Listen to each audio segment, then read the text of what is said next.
Hello, my wonderfully drowsy time travelers, my fellow lovers of slow-moving history and stories that melt your mind into dreams.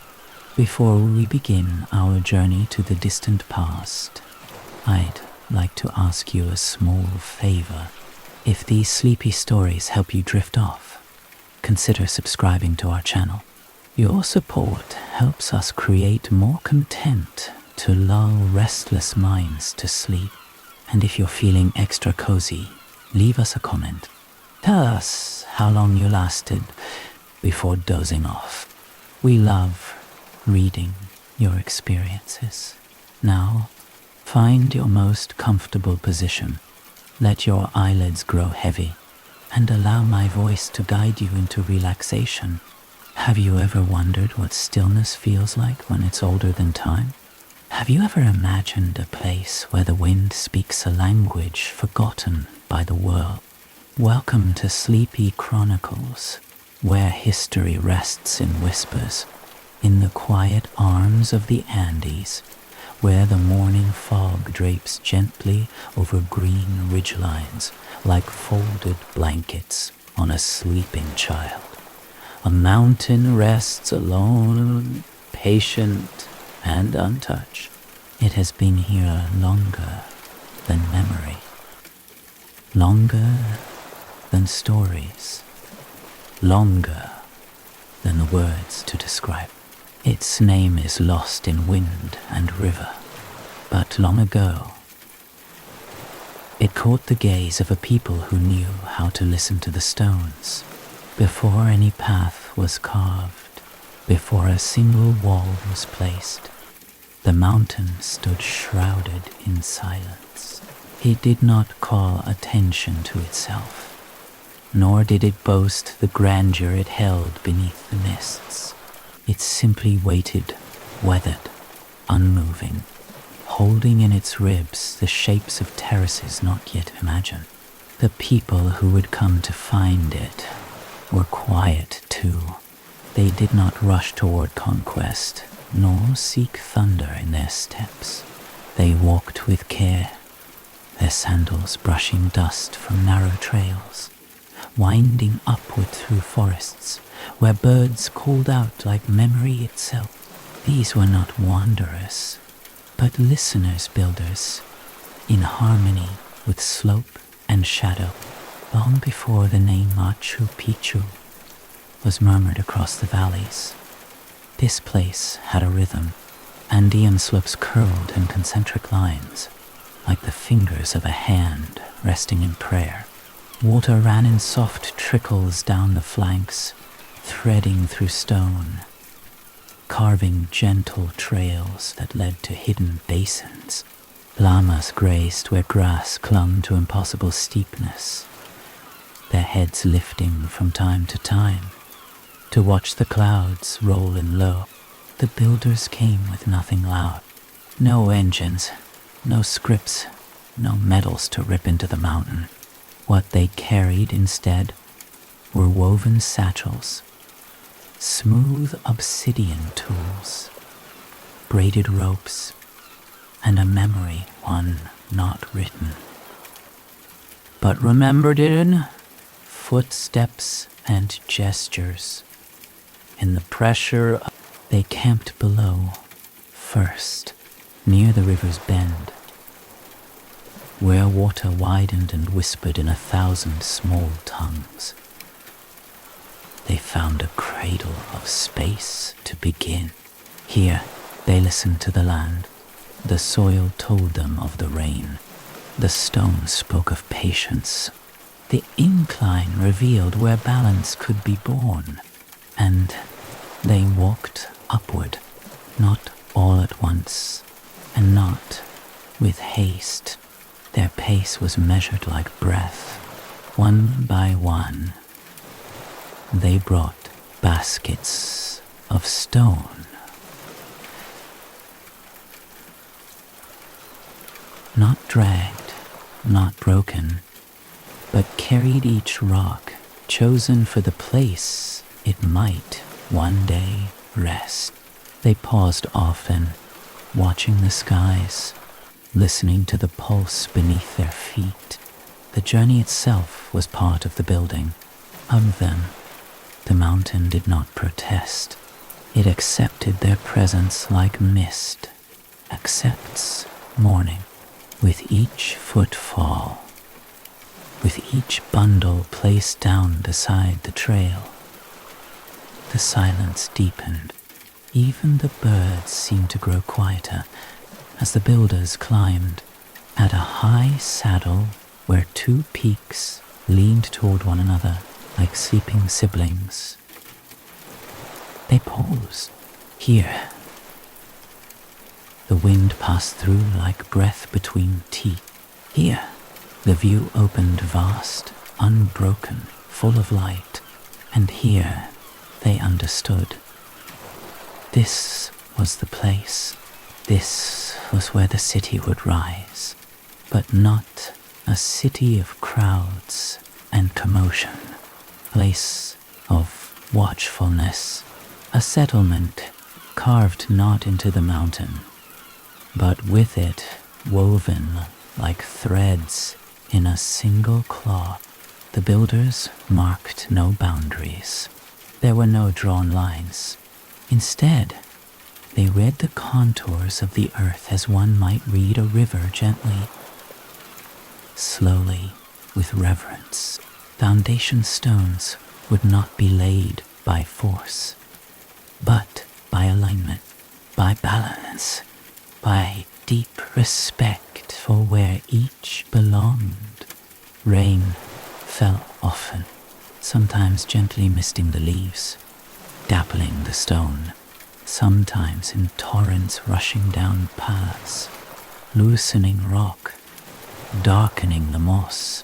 The builders did not curse the rain. They waited, they learned, they gathered under woven coverings and spoke in low voices, not of command, but of agreement. They had time. The mountain had more. By day, they cleared brush with stone-edged blades. They peeled back the greenery without tearing, letting light in softly. By night, they rested with the llamas, near fires that smoked slow and steady, casting long shadows on dampened ground. They began to dig carefully, always carefully. At first, the terraces, not for grandeur, but for holding the earth in place. Without these, no walls would last. No footpaths would remain. Each terrace was a promise of endurance, of slope made still. Stones were set not to dominate, but to lean together, shoulder to shoulder, as though in quiet conversation. The soil they brought was not random. It came from below, from valleys where crops once grew in sunlit patches. Carried in woven sacks, it was laid between layers of gravel. These terraces would not simply hold, they would breathe. Water would pass through them, filtered gently, never forced. And so, over seasons, over countless rains, and countless sunrises, the builders laid the first bones of the city. Terraces like steps up a sleeping hill, curved walls echoing the bend of the slope, paths that curved, never straight, following the shapes the land had already begun. They did not build from blueprints. They built from listening. And still, the mountain waited, not resisting, not surrendering, simply being. Its mist held each new wall in a soft embrace, as though testing its presence. The clouds drifted low, wrapping the emerging shape of the city in quiet approval. At night, the builders slept near the stone. They did not speak of completion. They did not imagine it done. What mattered was what rose each day. One more stone placed, one more curve followed, one more moment shared with the land. The wind grew familiar, the clouds too. Even the birds seemed to adjust their paths, tracing lines above the terraces like guardians. And always the river murmured below, telling stories to the roots, to the earth, to those who would listen. Story of a city not yet built, but already imagined in silence. The days passed not in count, but in rhythm. The builders no longer measured time in sunrises or rains.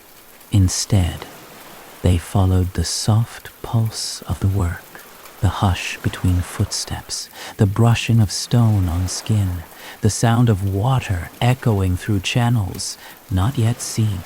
Paths began to form, but not in the way cities usually know them, not with straight lines or raised borders. These paths were the gentle impressions of habit, of daily passage. They wound around slopes with the patience of vines, always curving, always listening to the lay of the land. Some led upward toward the sky, narrow and steep, whispering beneath footfalls. Others dipped low, vanishing into forest groves where shadows lingered long into morning. These trails were not for crowds. They were for those who knew where they were going, and those who didn't followed anyway. The vale they sought lay further in a basin of quiet air, hugged by green ridges, where wind softened and the breath of the mountain grew slow. To reach it, the builders passed under dripping trees, through tunnels of hanging moss, and over small bridges laid by hand, one log at a time. In this silence, every sound mattered. The rustle of leaves became a map. The crunch of gravel underfoot marked distance, soft and steady. Birds flitted through the undergrowth, never startled, as if they too were part of the building. Here, even the light seemed gentle. It filtered through cloud and canopy, scattering into soft fragments on stone and skin. The workers moved like shadows unhurried, not needing to announce themselves. No orders rang out. No overseers shouted from scaffoldings. Instead, a man would lift a hand, and others would follow. A woman would pause at a bend, study the slope, and a new turn in the path would be born. A notion was a reply to terrain, to silence, to the memory of those who had climbed before. As the path stretched inward, the forest began to thin. The air changed drier, quieter, touched with a hint of stone dust and sky. The slope grew gentler, as though the mountain itself leaned back, allowing entry. And then, at the edge of a low rise, they saw it, the sacred veil. It was not marked by temples or banners, but by space, a soft cradle between peaks, lined with moss and stone, open to sky and fog. It felt as if the mountain had exhaled here, leaving behind a hollow too perfect to ignore. No grand declarations followed. The builders stood in silence, some resting their palms on their tools, others lifting their eyes toward the ridgelines. One man sat on a stone and closed his eyes. Another ran his fingers through the soil. Black and damp and alive. This would be the heart. The builders did not begin immediately. For days, they watched. They marked the way the fog moved across the floor of the vale. They listened to where water gathered after rain. They traced the curve of the sun's path across the clearing. Not once did they ask how large it would be, or when it might be done. What mattered was that it belonged. The first structures were not walls, but platforms, modest rises of stone that leveled the slope, each one layered with care. These were not grand halls, but places to stand, to place a vessel, to sit beneath the sun. Some held storage, others held silence.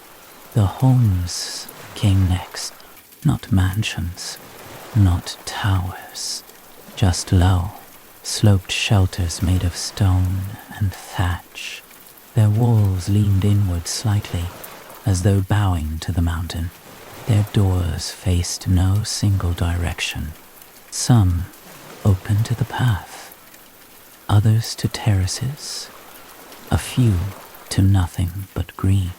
The builders lived in them while they built. Inside, they slept on raised platforms wrapped in woven cloth. Fires burned low in central hollows, their smoke drifting lazily up through stone-framed openings in the roof. In these homes, the silence continued, but not an empty silence, a full one, like a held breath. They cooked in stone circles, warmed by coals that never fully died. They crushed maize with flat stones, kneaded dough in broad leaves, dried herbs on strings. Every act was a continuation of the build, every motion tied to place. Slowly, the veil transformed. The builders worked without spectacle. They carved niches into the hillsides, dug shallow channels to guide the rain, shaped thresholds from single slabs of stone, laid stairs where none had been. They did not flatten the mountain, they translated it. Each line, each level, each alignment meant to echo what the mountain already whispered. Walls were joined without mortar. Stone met stone in tight, impossible seams shaped not by violence, but by touch. Each surface was polished with time and sand. Edges rubbed smooth until they fit like breath between lips. No two stones were the same, yet all belonged. They say now that the builders had secrets, that they knew something we no longer do. But there was no secret, only time, only patience, only listening. And in that listening, they found the sacred. The central clearing became a gathering place, not loud, not crowded, just open, a circle of earth where footsteps slowed, where voices dropped, where the builders laid their tools for a moment and simply stood. No monument rose there, just space, just light. A dog once wandered into that circle, thin, brown, its fur damp from mist. It sat in the center and looked up. No one chased it. The builders watched. Someone tossed it a crust of maize. It ate in silence, and then it slept. Even that was part of the city. Nearby, a boy lifted a stone, not larger than his hand, and placed it on a wall still being formed. He did not know if it would stay or if it would be removed tomorrow. Still, he placed it, then turned and left without a word, and the wall held in this veil. Everything moved slowly, even decisions, even plans. Some days were spent moving one large stone, others spent doing nothing but watching the clouds pass. The builders understood that rest was part of the build, that silence was its own kind of work. The llamas remained close. They wandered between terraces, sniffing leaves, pausing beside the water channels. Their feet never disturbed the stone. They seemed to know where not to step. Sometimes they watched the builders. Sometimes they didn't. The builders didn't mind. They continued, stone by stone, path by path, day by soft, deliberate day, until the sacred veil, once empty, now held shape, not finished, never finished, but alive, breathing in fog, and breathing out peace below the rising terraces and softened walls. The river continued its endless, murmuring path. It did not rage, nor tumble loudly over stone. It moved in threads, like a story told in a whisper, one long, gentle hush after another. It was not the widest river, nor the deepest, but it carried something older than time. Along its edges, moss clung to damp rocks, and insects danced on the surface like drifting ash. Fish moved without ripple. The water, so clear it showed the sky back to itself, held the memory of glaciers and morning rains. This river was not just water, it was the first guide, before the walls, before the paths, before even the idea of the city had settled into form. It was here, curling at the mountain's feet like a patient dog, waiting. The builders had always known it would matter. They rose before light to walk along its banks, their feet slipping on wet stone, their hands brushing aside low-hanging leaves. There, they searched, not for gold, not for treasure, for stone. Not all stones were alike. Some whispered, some, when lifted from their resting place in the shallows, gave off a faint vibration, a sense, subtle and unspoken, that they wanted to move. The builders did not force them. They turned each in their hands, tilted it toward the light, pressed a thumb into its curve. If the stone resisted, it was left behind. If it rested easily in the palm, it was taken. There were rules, but none written. The youngest among the builders learned by doing. An elder would point not with instruction, but with presence. A nod toward a boulder with the right grain. A pause beside a gravel bed speckled with granite. The builders moved like shadows, sometimes in pairs, sometimes alone. They sang softly not to each other, but to the stones, not in melody, but in breath. Inhaled through the nose, exhaled through the teeth, a rhythm. The river never rose in protest. It allowed this gathering so long as it was slow. The builders never cleared a bank entirely. For every 5 stones taken, 1 was returned, turned in the hand 3 times, and placed gently back into the shallows, as if to say thank you. And then they carry, not in carts, not with beasts of burden, but with back and arms, slings of woven fiber stretched over shoulders, long poles balanced across the spine. They walked slowly, never sweating, never hurried, even as rain gathered in the creases of their garments. Some stones were large enough to need many hands. Here, ropes twisted from llama wool and soaked in water were wound carefully around each edge, tugged not with force, but with timing.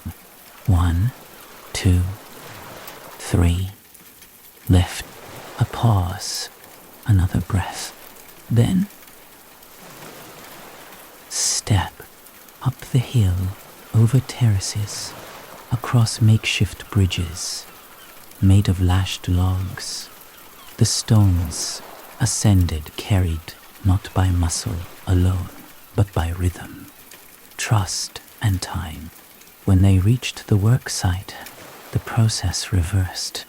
The stone was laid on the earth, gently, like placing a sleeping child into its cradle.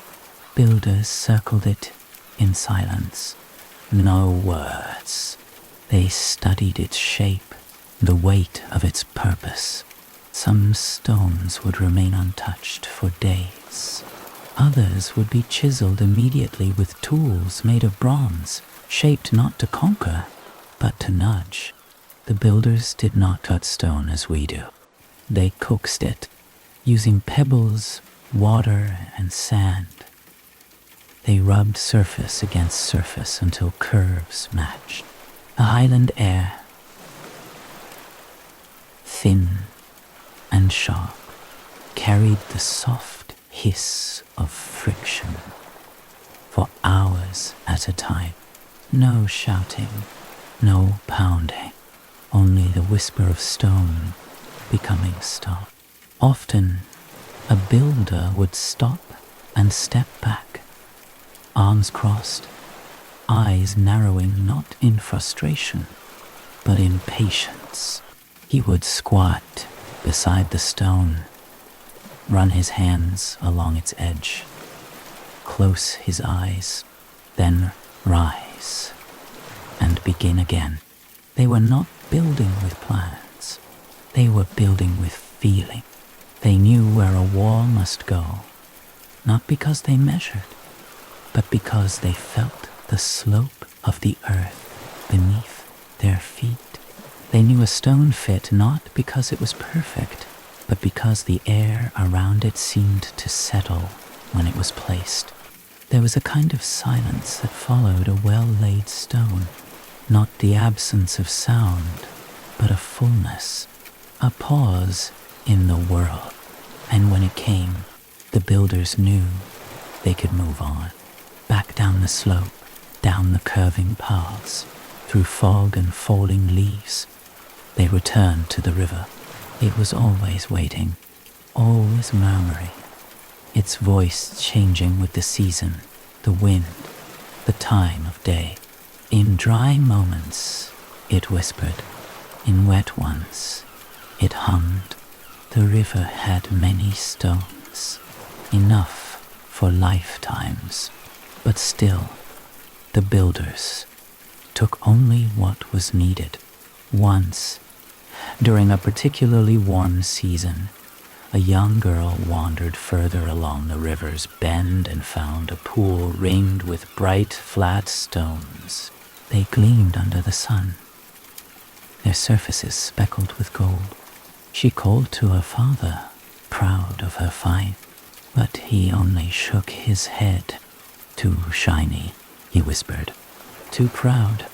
He led her away, back to a place where the stones were gray and dull and cool to the touch. These, he said, these listen. Not all stones belong to every wall. That girl would grow to become a master of terraces.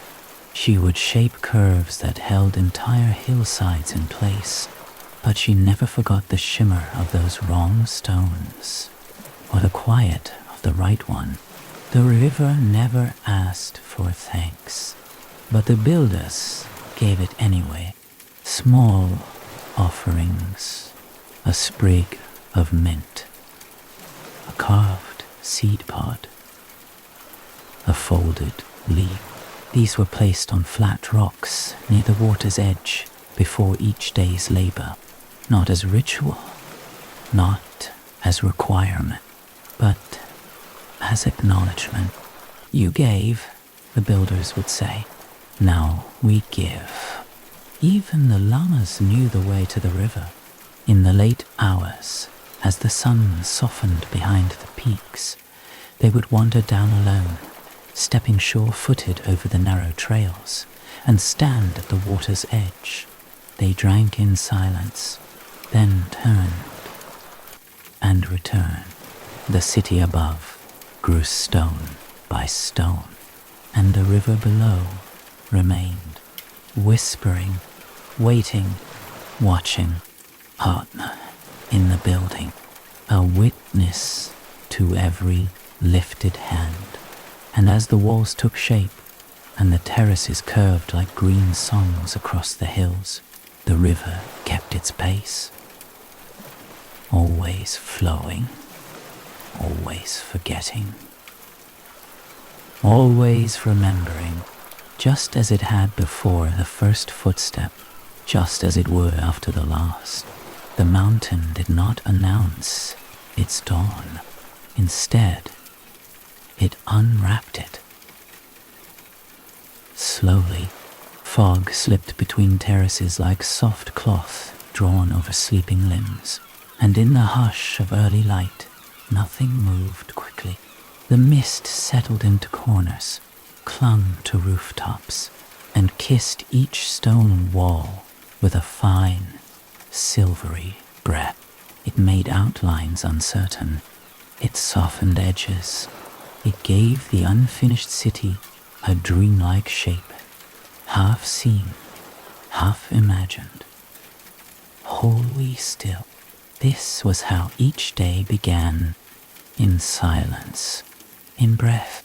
The builders woke to this quiet, not with alarm, but with slow stretching, a hand to the sky, a deep inhale, then the rustle of woven fabric, the tightening of rope belts, the soft crunch of feet on gravel. No bell tolled, no rooster cried. The light itself gave the only call. Before work, there was stillness. Some gathered near the upper terraces, their silhouettes barely visible in the dim light. Others crouched by the water channels, listening to the steady trickle as they rubbed sleep from their eyes. A few stood alone, faces turned toward the eastern ridge where the first blush of sun would soon appear, waiting not for heat but for clarity. In this fog, foundations were tested, not only of stone, but of trust, of memory, of the work itself. Was the city still growing true? Were the walls still aligned to the breadth of the slope? Had the mountain accepted what was being laid upon its ribs? What? These were not questions with quick answers. They were questions felt in the feet, in the fingertips, in the way the fog clung to certain corners and rolled off others. The builders learned to read that movement. A wall that held the fog too long might sit too low. A path that cleared too fast could be facing the wrong way. These were signs not mystical, not magical, just quiet facts observed carefully. Foundation stones, once set, were never disturbed. They were the base, massive blocks carried with ropes and patience, fitted into the natural undulation of the mountain itself. Some were buried so deeply that their lower halves never saw sunlight. Others rose just above the earth, their corners visible beneath the rising walls. These stones were chosen with more care than any other, not for their size or smoothness, but for their willingness. When set down, the builder would step back, then walk away. If the stones sat without shifting overnight after rain, after wind, then it stayed. If it moved, even slightly, it was taken back. Sometimes a stone was moved 5 or 6 times before it settled. No one complained. A wall that began with doubt would never hold. Once the foundations were accepted, the city began to bloom upward. Wall met wall, corners met corners, but never in haste.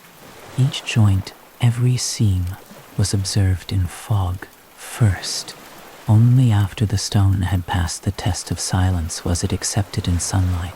In this way, the weather became part of the crew. Another builder.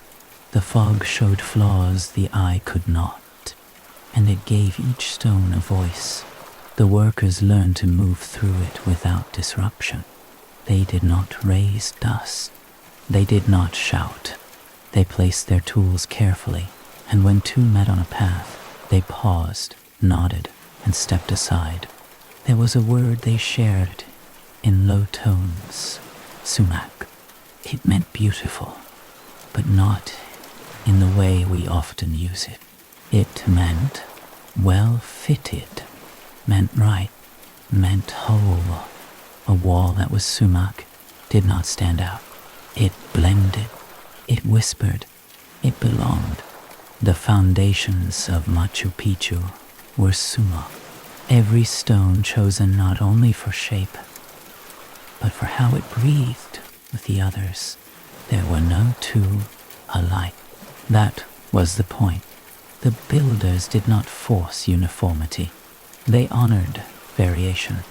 They believed a wall was stronger when its pieces were different, so long as they were willing to lean into one another.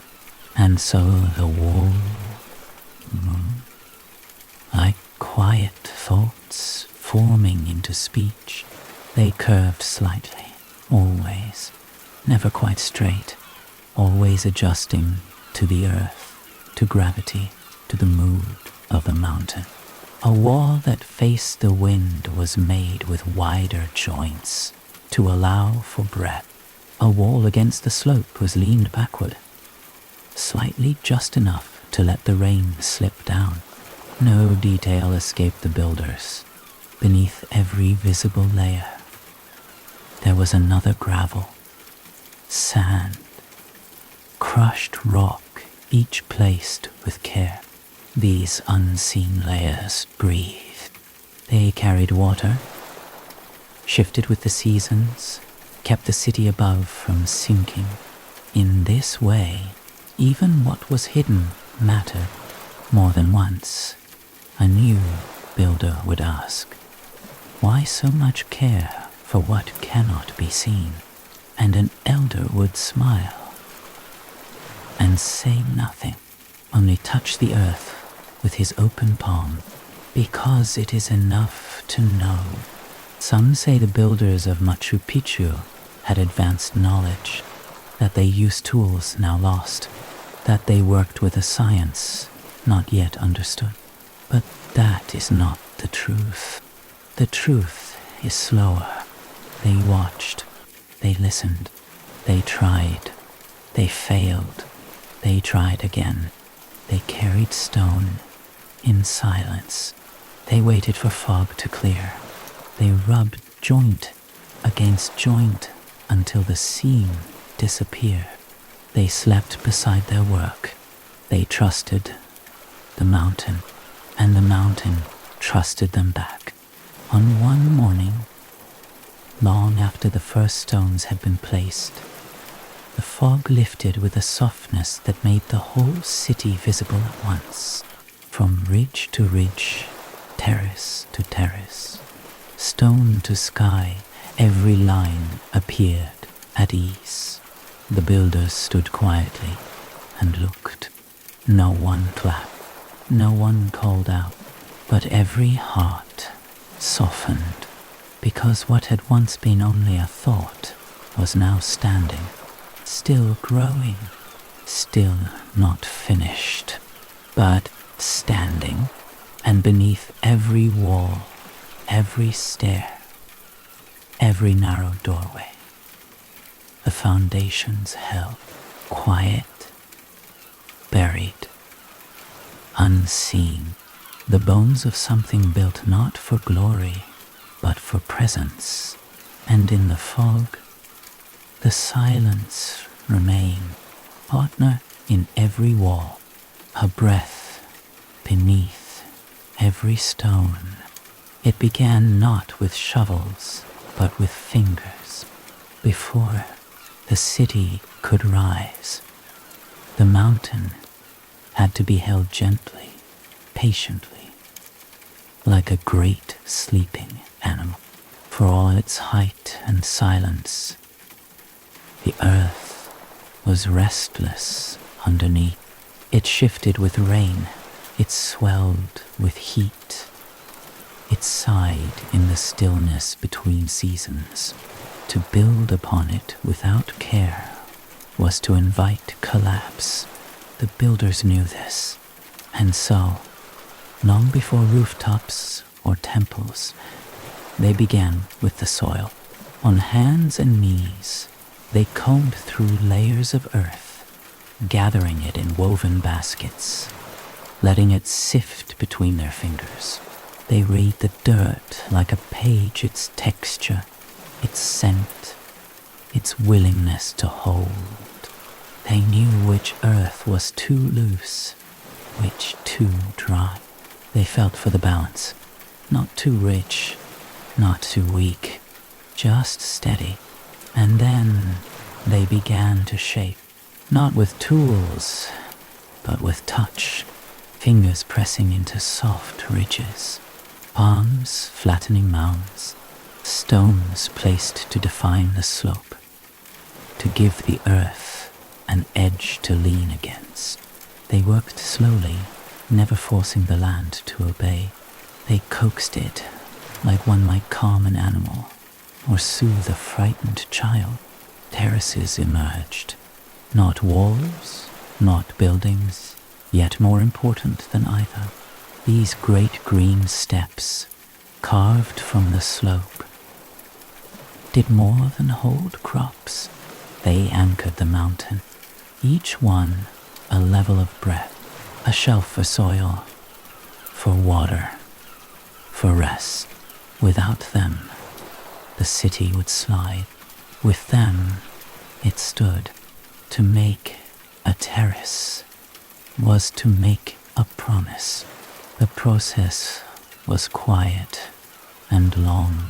First, the retaining wall formed from rougher stone, not smoothed, but sturdy. Behind it, a filling carefully layered, large rocks, then smaller ones, then gravel, then sand, then earth. Each level served a purpose. Water moved through them like breath through a lung. Air circulated. Roots clung. Nothing stayed wet too long. Nothing dried too fast. These layers were not guessed. They were remembered, taught in silence, passed by demonstration. A boy watched his mother sort stones by size. A girl stood beside her grandfather, both barefoot, as he spread the earth thinly with a reed. No words, just repetition. Over time, the terraces wrapped the mountain in green. They followed the slope's natural curve, never cutting straight, always bending gently, like a hand cradling the side of a face. From a distance, they looked like steps for giants. Up close, they were gardens. Crops grew there, maize, potatoes, herbs, but never in lines, always in clusters, patches, loose spirals. The builders knew the land did not love sharpness. It preferred scatter, allowed for surprise, the same way water found its way down a path. Plants found their way into soil. The terraces became places of life. Llamas wandered them freely. Children played among the rows, weaving through tall stalks and ducking under leaves. Elders sat on the warm stones, letting the sun reach their backs. During rest, the workers leaned against the terrace walls, letting the heat of the stones soak into tired shoulders. There were no fences, only presence. Shaping earth meant more than holding it in place. It meant listening to what it wanted to do. Some slopes resisted, some soils crumbled. The builders adjusted. A terrace line might move 3 hands to the left. Curve might soften. A retaining wall might step backward to avoid a stubborn rock. They did not fight the land. They invited it to speak. Rain helped. It revealed the weaknesses. A single night's downpour could undo a week's work. Stones might shift. Soil might sag. The builders did not mourn. They watched. They learned. The next time, the foundation was laid deeper. The earth tamped more firmly. Drainage stones were added. The terrace rebuilt. Always better, always quieter. By mid-season, the terraces had multiplied. Dozens, then hundreds, rising along the ribs of the city like breath held in place. Green, curved, clean, each one bordered by stone, filled with living earth, stitched together with the memory of hands. Not all of them were planted. Some were left bare, waiting, not because of neglect, but because the builders understood. The land needed pause, too. A resting terrace was not a wasted one. It was breathing space. They moved through the terraces like gardeners, not architects. Feet bare, voices low. Sometimes they sang not loudly, but like humming, just enough to pass the time. The songs had no word, just vowels, rising and falling like the wind. In the evenings, as mist returned, and the light faded between the peaks, the terraces glowed faintly. The stone held the warmth of day. The soil gave off a scent wet, familiar, like a story you almost remember. The builders did not rush. They did not dream of completion. They touched the earth each day as if for the first time, and the mountain, cradled in terraces, did not resist.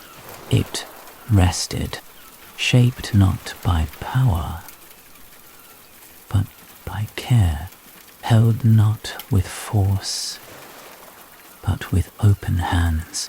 There was no hammering, not the kind that echoes down metal scaffolding or rings off iron girders. In this city, in this quiet rise between the peaks, the stonemasons worked without noise. Theirs was a craft of murmur and friction, a conversation carried in pressure and patience. They worked close to the stone, often sitting, often crouching, sometimes laying on their sides, their faces just inches from the surface they shaped. The work was not about force, it was about contact. They pressed their tools gently, circling a ridge, tracing a flaw, whispering to the shape with every movement.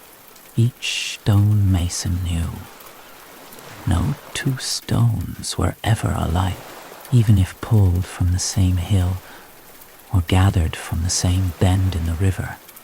Each one held a different grain, a different resistance. a different voice. It could not be predicted. It had to be heard. And so they listened. A stone might ask to be part of a corner. A curved one might belong in a stair. Some stones were quiet. They accepted shaping without resistance. Others protested. The stonemasons never argued. They returned those to the pile, to be used elsewhere, or not at all. The tools were simple, chisels of bronze and bone, stone polishers made from river pebbles, their surfaces smoothed by time before they ever touched a wall.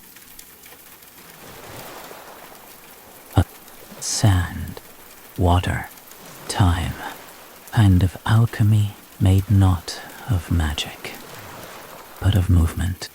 They began with the larger surfaces.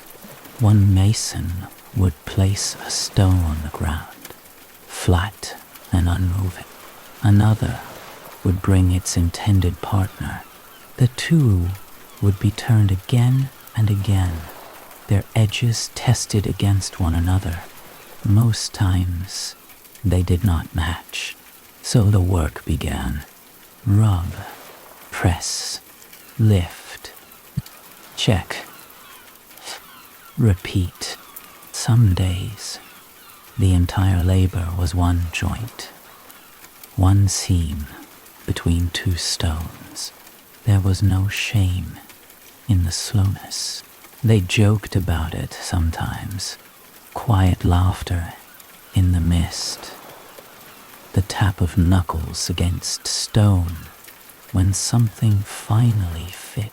One mason might stand and stretch, his knees cracking like twigs.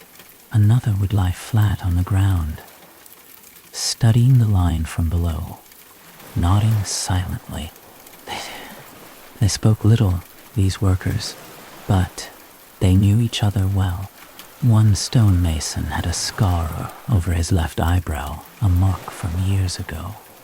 When a rock slipped during shaping, he never covered it. He said the stone had made a choice. Another had no voice at all. He'd lost it to illness long before the building began. But his hands were strong, and when he shaped stone, it was as if he sang. They shared tools without asking. They read gestures instead of words. They worked in rhythm. The sound of the stonemasons was not loud. It was soft grit, the scrape of sand, the wake of edge to edge, the thud of a stone placed, tested, removed. Occasionally, the air rang, a perfect seam. A stone slipped into place with a sound like two breaths meeting in silence. No gap, no movement, no wiggle of protest, just rest. When this happened, they all paused, not in awe, not in pride, but in respect. A moment of stillness, a sound that echoed even when it didn't. Some of the finest joints were so clean that not even a hair could pass through them, but no glue was used, no cement, only shape, only care. It was said the masons worked as if the stone were a friend who had agreed to help but must not be offended. And so they never rushed. In the high parts of the city, where temples would one day stand, the masons worked with their best stones, not because they were precious, but because they held the best quiet. These stones, often granite, often heavy, were shaped with days of rubbing, and always finished with water.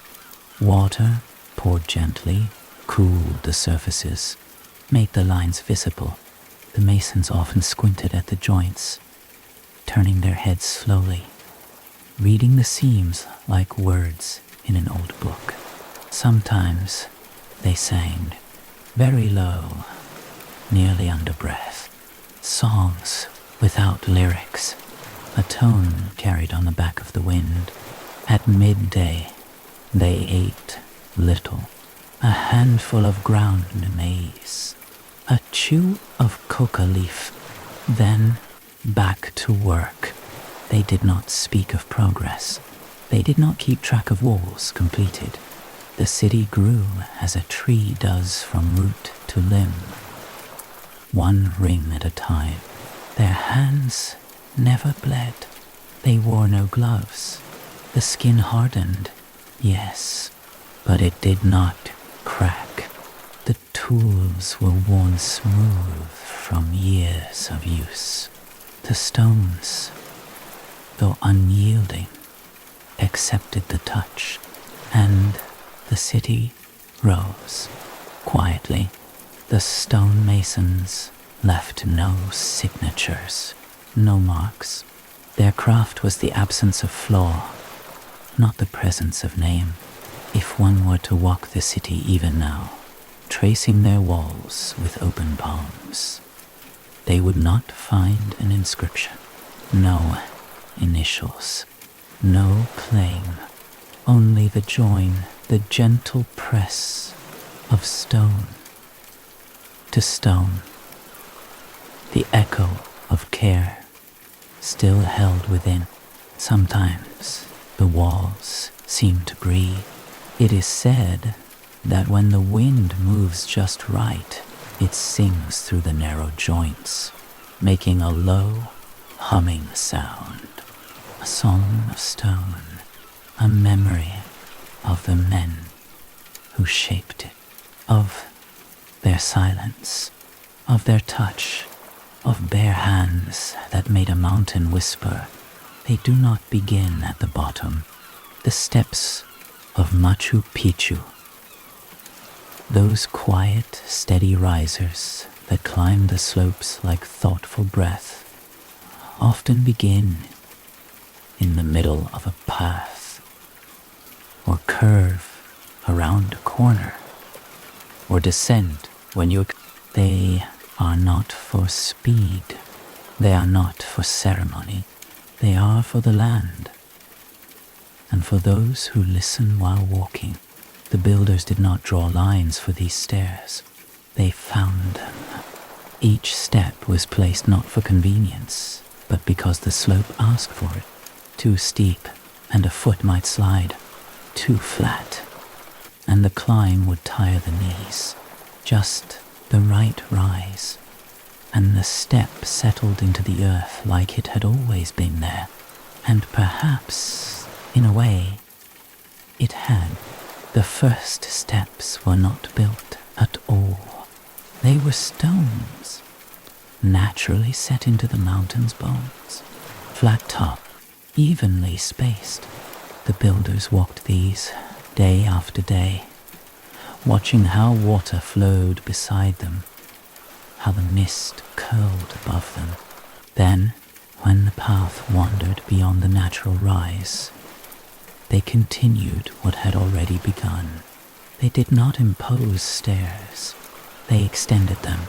The materials were humble, rough-cut granite, river stone, or whatever lay near at hand. No mortar, no fastenings, just weight and friction, set with care. Each step was leveled by eye, then by foot. A mason would place a stone, then walk it, once, twice, again. If it wobbled, it was removed. If it held, it stayed.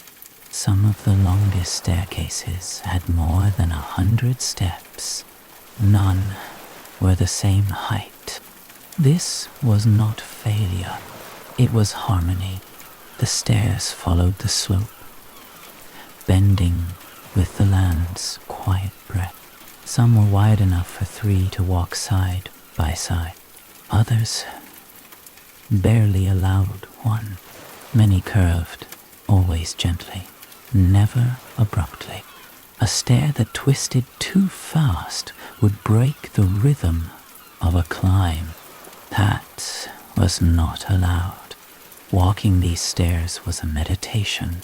Each step invited attention. Each pause invited breath. Those who climbed them moved slowly, even when strong, even when eager. The mountain required it. The air, thinner with every step, invited it. And so, ascent became reflection. Llamas used them too, though they preferred the gentler slopes. The terrace's low steps, their sure hooves often trod the narrow stairways without fear. A mason once joked that if a stair could hold a llama's weight and pride, it would hold anything. The steps became part of the city's language. They connected homes, terraces, temples, and open spaces. They offered guidance without command. They said, "This way," not loudly, just enough. And they offered rest-flat stones beside their rise, where a traveler could sit, breathe, look. No stair climbed to nowhere.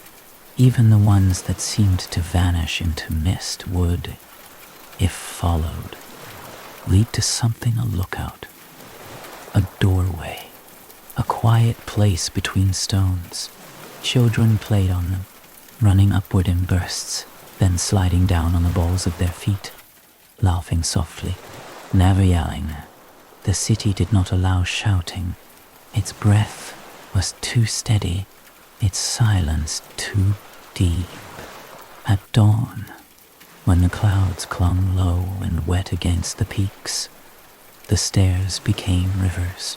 Rainwater trickled along the edges, pooling in corners, dancing in soft sheets. The builders had planned for this. Drainage was not an afterthought. It was the first thought. Small channels edged the stairs, carved into the stone itself. Others led off into the earth, feeding water back to the terraces. Some stones had grooves worn not by water, but by feet centuries of passage pressed into their surface, a memory of movement. In the high places, the stairs narrowed, up near the sacred sites, the temple platforms, the viewing stones, the highest terraces where the city met the sky. The steps asked for more, not in effort, but in stillness. The wind grew louder here, not with rage, but with openness. It swept across the ridgelines and met the stone at an angle, curling between buildings, stirring loose threads of clothing, carrying away tired breath. Climbers slowed, not because the steps were harder, but because the view widened. The valleys opened like pages, their green depths soft with fog. Far below, the river curled like a sleeping snake. Above, the sky pressed low, vast and blue-gray, sometimes empty, sometimes trailing feathers of cloud. From these steps, a person could see the world. The builders knew this. They designed the rise so that the climb invited humility, no triumph, only quiet. It is said that no king ever ruled from these steps. No throne was placed here, only stones, only sky, only the passage of feet. The stairs did not lead to glory, they led to clarity.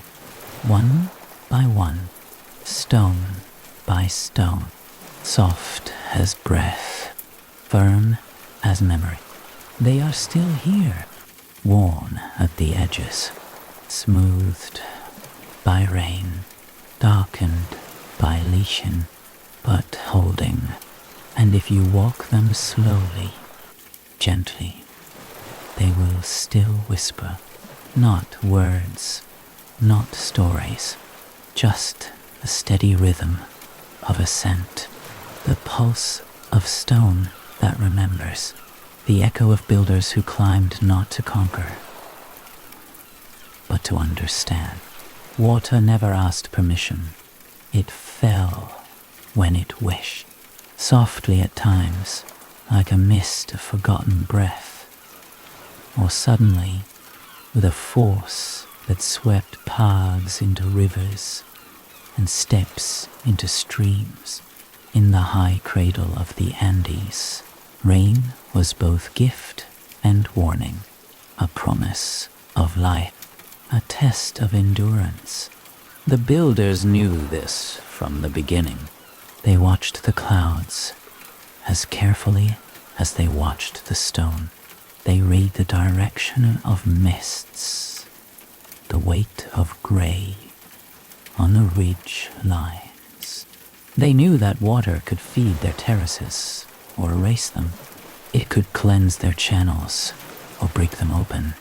And so, as they shaped the city, they also shaped the water's path, not to stop it, but to invite it to flow.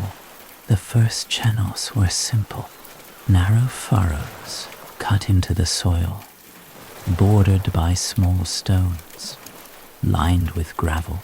These led away from the terraces, guiding rain toward the edges, where it could slip down gently, not rushed, not forced, just offered direction. But over time, the system deepened. As the city grew, so too did its quiet rivers carved not beneath the surface, but within it. Stone-lined channels were built between walls, under steps, through courtyards. These weren't ditches, they were veins, alive, intentional.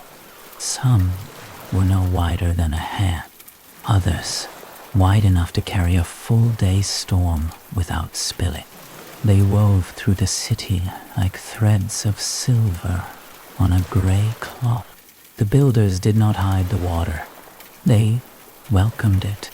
In some places, they framed it low walls, small pools, alcoves in stone, where water gathered in mirrors, not for vanity, for reflection, to know where the rain was going, to remember that the mountain drank too. There were fountains, yes, but not as ornaments. They were tools of balance, crafted from single stones, their lips carved with care. They caught the falling water and slowed it. Some fed into small troughs, others spilled over into terraces below. They sang in low voices, not music, but motion. The water was never still for long. It moved, always, down narrow cuts where moss gathered, along ledges shaped to lean ever so slightly, into the deep channels that ran below the streets, hidden yet always near. The builders understood weight. They knew that when rain fell, truly fell, it could break anything.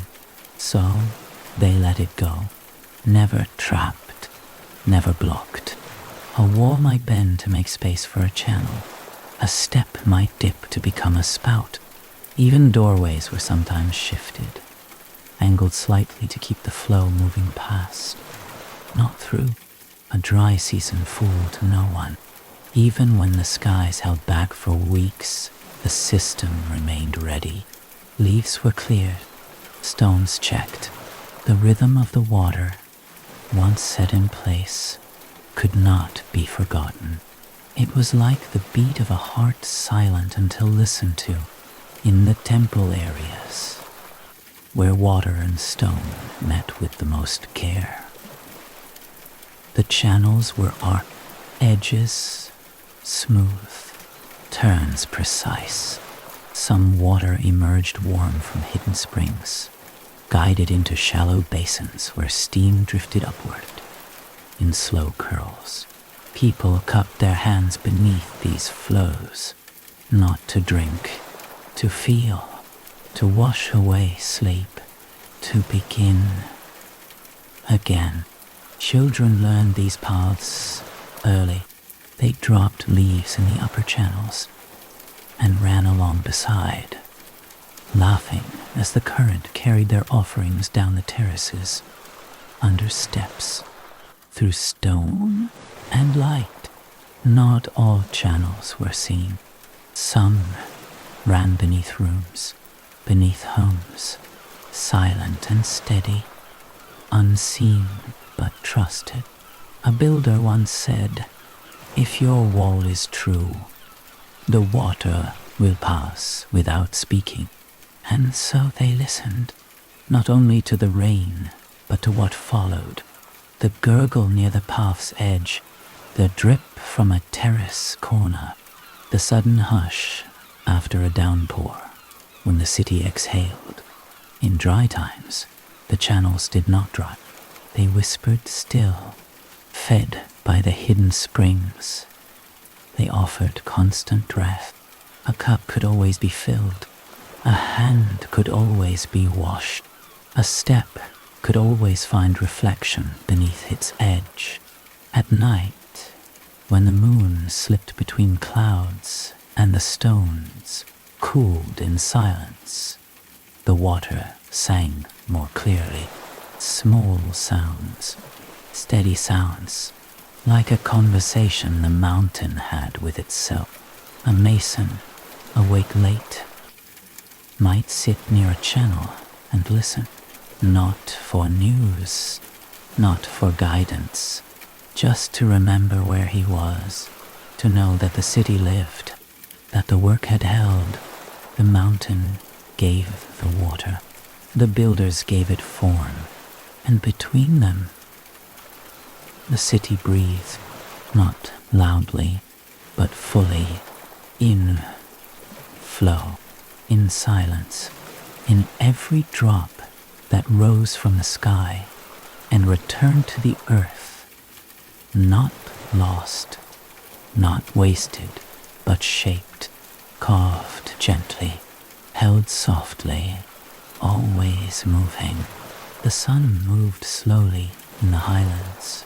It crept over the ridgelines each morning like a cautious visitor, filtering through thin clouds, softening as it touched the terraces. The shadows were long in the early hours, blue-gray and gentle, stretched out across the stone like sleeping limbs. As the day warmed, they folded inward, gathering beneath the rows of green and vanishing under overhangs. And in those shaded spaces, life lingered quietly. The terraces, so often seen from above as green steps of agriculture or feats of engineering, were also places of refuge. Beneath their curves, where stone walls met soil and breath cooled against moss, the builders rested, waited, worked, and watched. The shade was not an escape, it was a rhythm. To work in sunlight, then pause in the cool. To move between brightness and softness. To plant, then sit. To carry, then breathe. Some parts of the city were always in shadow. Narrow alleys between storage houses, corners where two terrace walls met and left just enough space for stillness. Overhangs formed by uneven stone, where a builder might rest his head against cool granite and hear the faint trickle of a nearby channel. Children knew these places well. They played where the sun couldn't reach, darting in and out of narrow gaps, their laughter muffled by thick air and the hush of climbing plants. One boy had a game he would whisper secrets to the walls, then run to another shaded spot and pretend the stones had passed the message on. The elders smiled at this. They too had once spoken to the walls. In the shaded terraces, food was prepared quietly. Stone bowls rested on smooth ledges, filled with grains and herbs. Hands moved without rush, mixing, grinding, folding. Fire was rare in the open sun. In the shade, it made more sense. The smoke drifted upward in gentle spirals, unseen against the stone, rising without urgency. The llamas grazed near these spaces. They chewed with their heads tilted, blinking slowly in the soft light, tails flicking now and then, hooves pressing gently into the dirt. They understood the rhythm too. Sun, then shade, movement, then rest. A terrace was more than a field. It was a platform of life. Between its walls, crops grew in peace potatoes, nestled in cool soil, maize rising with the breeze, herbs spreading low and fragrant across the surface. But underneath, where light bent and time slowed, was something else.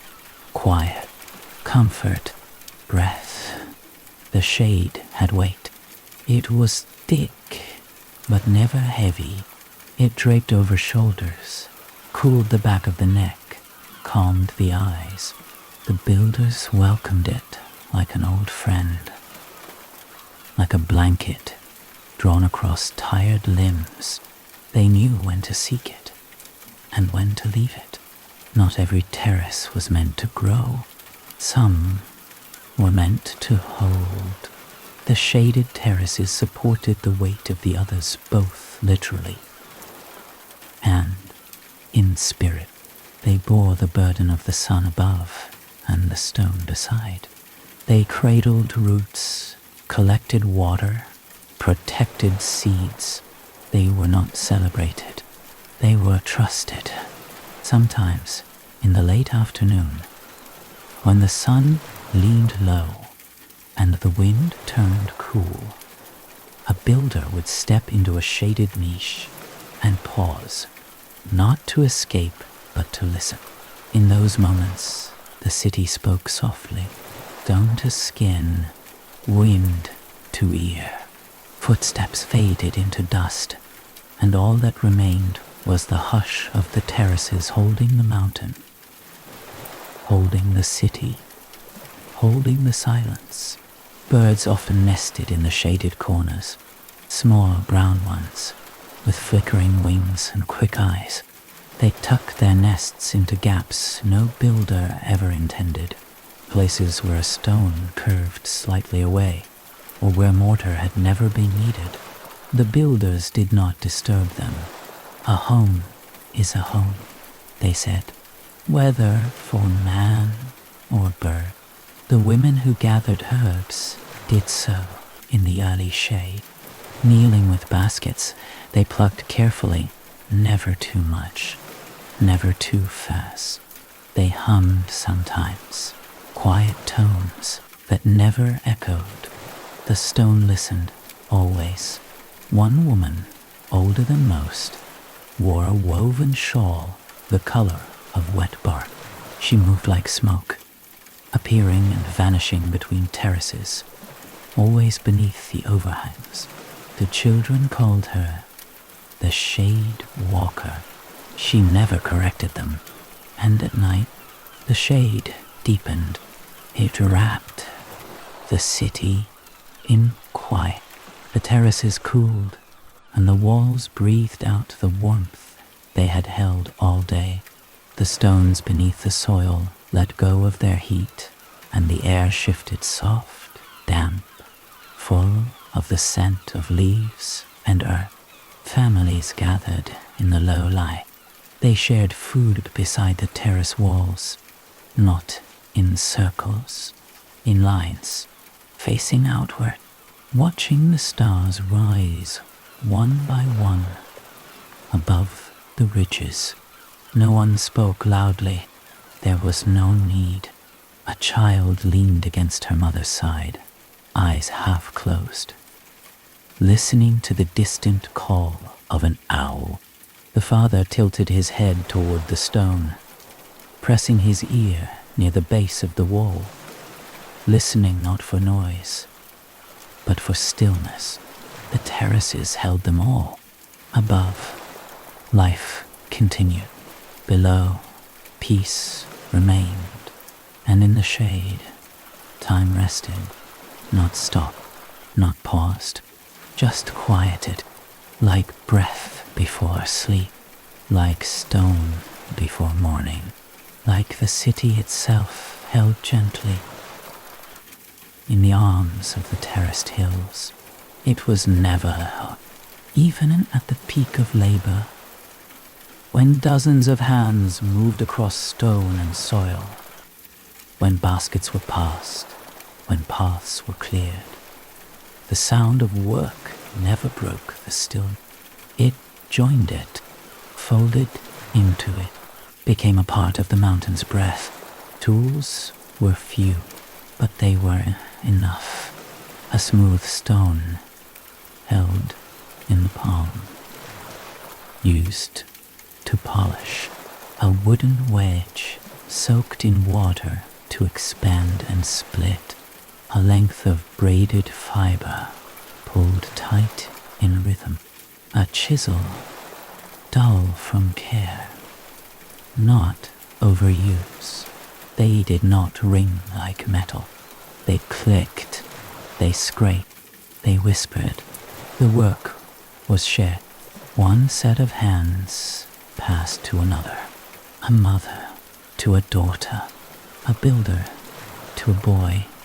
Watching closely, there were no instructions, no shouted commands, just the motion, just the tool, just the sound of it being used in the right way, at the right time. At daybreak, the stillness was almost total. Then came the first tool, the soft slide of a broom made of bundled grasses, brushing dust from a stone path. Just one long, steady stroke. Then another. It didn't hurry. It cleared only what it needed to. It was the city's first sound each morning. Then the rasp of stone against stone.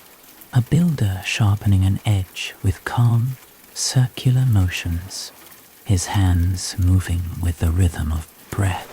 Each pass made the tool no sharper, but more familiar, more trusted. Sometimes, in the cool of early light, a child would wake to that sound and smile. It meant the day had begun. As the sun rose, other sounds joined. A stone being lowered gently into place, tapping once against its neighbors. The puff of dust as it settled, the crunch of footsteps across gravel, soft voices, water splashing lightly as it was carried in woven jars from the springs to the higher terraces. But even then, it never grew loud. Llamas passed by with baskets tied loosely to their sides, their hooves pressing into the paths with soft certainty.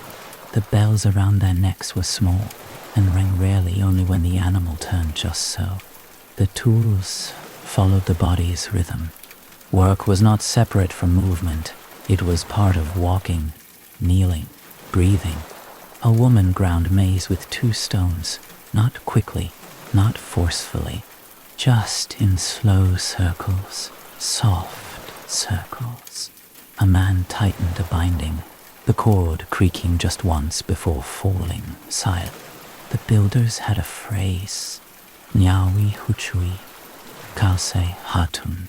The eye is small, but life is vast. It meant be watchful, even when things are quiet.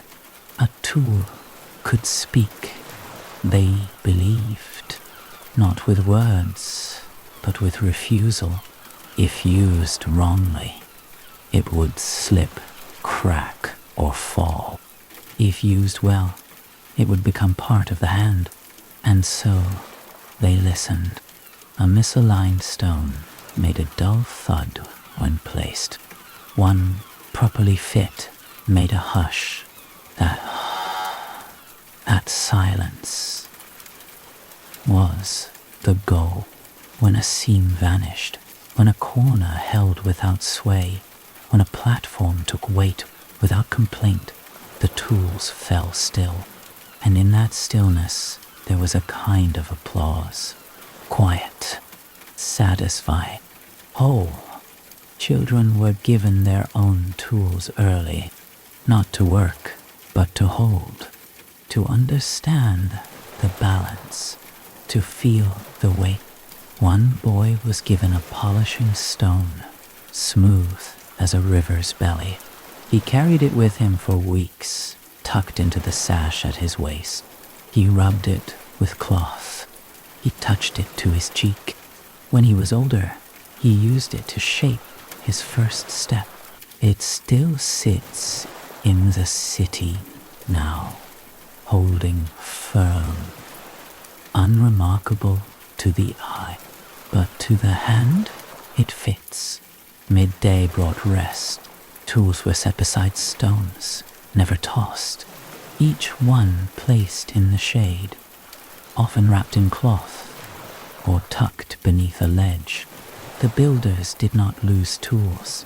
They remembered where they lay, the same way they remembered each terrace curve, each stair's height, each corner's slope.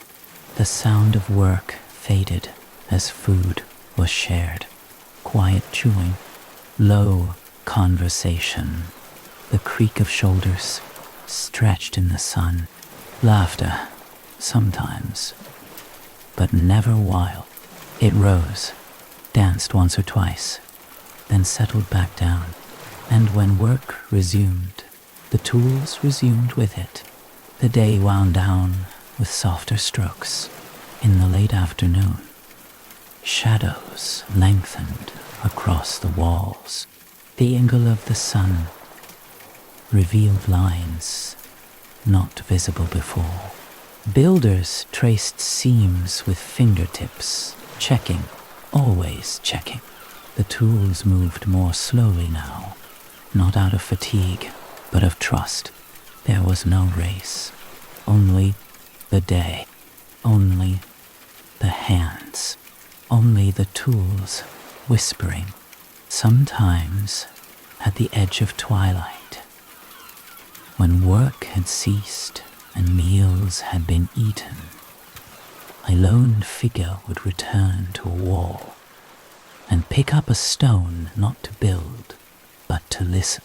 He'd tap it gently, lay it against another, run his fingers along its edge, not fixing, just remembering.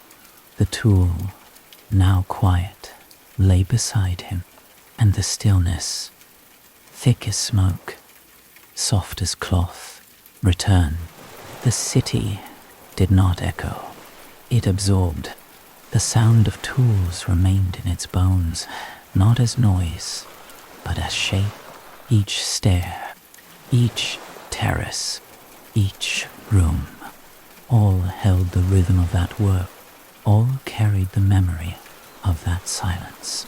And so the city endures, not because it was built to last, but because it was built to listen, stone by stone, tool by hand, sound into stillness.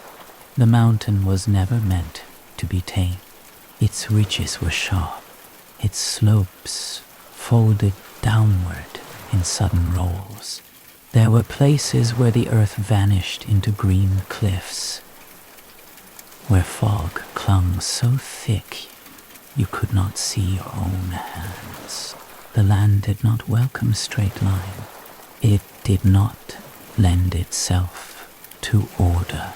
And yet, the city came, not to tame, not to flatten, but to follow, to trace the steepness with a gentler hand. From afar, the city now appears nestled perfectly into the spine of the ridge, as though it grew there, as though it belonged. This illusion of simplicity was born from years of attention. The builders began not with lines, but with questions. Where does the slope turn? Where does the earth hold weight? Where does water fall? Even when it hasn't rained. These were the beginnings. With long cords of woven fiber, they measured not distance, but curvature. A builder would anchor the cord at one point and walk slowly, watching how it bowed, how it sagged, how it resisted. When the cord straightened without tension, they marked that spot. The first line, then another still. No grid was made, no corners forced. Each line answered the one before. They made paths that hugged the hillside, curving softly like a river finding its way. Buildings were shaped around the slope, not into it. Some leaned forward slightly, their foundations thicker at the back. Others sat atop stone cushions, layers of gravel and sand that shifted gently with time. They called these Lakda, Kichana city anchors. Without them, nothing held. A terrace wall, no matter how strong, would pull apart if placed without care for slope. So they layered stone, then sand, then finer stones, like a breath deepening, each one absorbing what came before. From these anchors, the gentle lines rose, walkways wound up, not in steps, but in spirals, not tight coils, but wide, slow turns that allowed movement without strain. A man could carry a basket of stone from one level to the next without feeling the climb. A child could run downward without fear of falling. Even the animals felt it. Llamas moved through the city as if it had grown just for them. Their hooves found grip on paths edged in smaller stones set not by accident, but by intent, each one placed by hand. A touch of texture to slow the foot, to hold the weight. The steepest parts were given pause. Where the ridge dropped sharply, the builders placed open spaces, not plazas, not courtyards, but breaths. Places where the climb could wait, where a wall could lean, where a person could stop and let their heart settle. One such space, near the edge of the upper slope, overlooked the entire valley. It had no purpose, no construction, just a bench of stone, curve of terrace wall, and the sky. People sat there in silence, and the line continued. In the high points, where temples touched the clouds, the lines narrowed. They grew deliberate, the stones more carefully chosen, the angles more tightly fit. Here, the builders became artists of slope. They curved walls to reflect a turn of the mountain. They leaned doorways to echo the tilt of the earth. Nothing was forced. Even the sacred obeyed the ground beneath. One builder, old by the time the work reached these heights, was known for his patience. He would sit for hours with a length of cord and a bowl of stones, mapping a slope not with numbers, but with shadow. He'd place a stone, wait for the sun to move, then adjust, again and again. His terraces, it is said, never crack, because he listened longer than others. He once said, "The mountain teaches lines, the way wind teaches trees, not straight, not fixed, but shaped." Well, even inside the buildings, the slope was never forgotten. Floors tilted slightly to guide water, roofs curved to catch the sun. Niches in the walls were angled just so, not for decoration, but for stability. Every surface had purpose. Every line had a reason. The steepness was never denied, only softened. The city learned from the mountain, and so the mountain allowed it to stay. Now, centuries later, the lines remain. They curl through the mist, down the terraces, along the paths, into the hearts of the walls. They rise and fall with the land. They do not shout. They do not demand to be seen. But once noticed, they cannot be forgotten. They guide the eye. They calm the pace. They tell the story of builders who did not conquer the steep, but curved it gently into home. They did not carry the city on their back. That story of llamas as beasts of burden hauling stones to build Machu Picchu is a tale told too easily. The truth is quieter, simpler, and more fitting to the mountain's rhythm.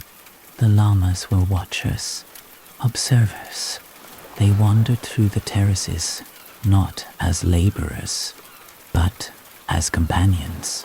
In the early mornings, when the fog still clung to the slope and dew beaded along the grass, they moved slowly between the stone paths, their hooves steady, their ears flicking in the cool air. They left no chaos in their wake, no trail of waste or noise, only faint impressions where the earth was soft enough to remember. The builders never tied them. They never forced them to move in lines. If the llamas chose to rest near a wall in progress, the masons worked around them. If they stepped through a newly cleared path, the workers paused, letting them pass. It was said among the people that llamas could sense intention. They stayed where the work was careful, avoided where it was rushed. Children watched this closely. They whispered that a llama's gaze could tell if a stone would hold, if a stare would last.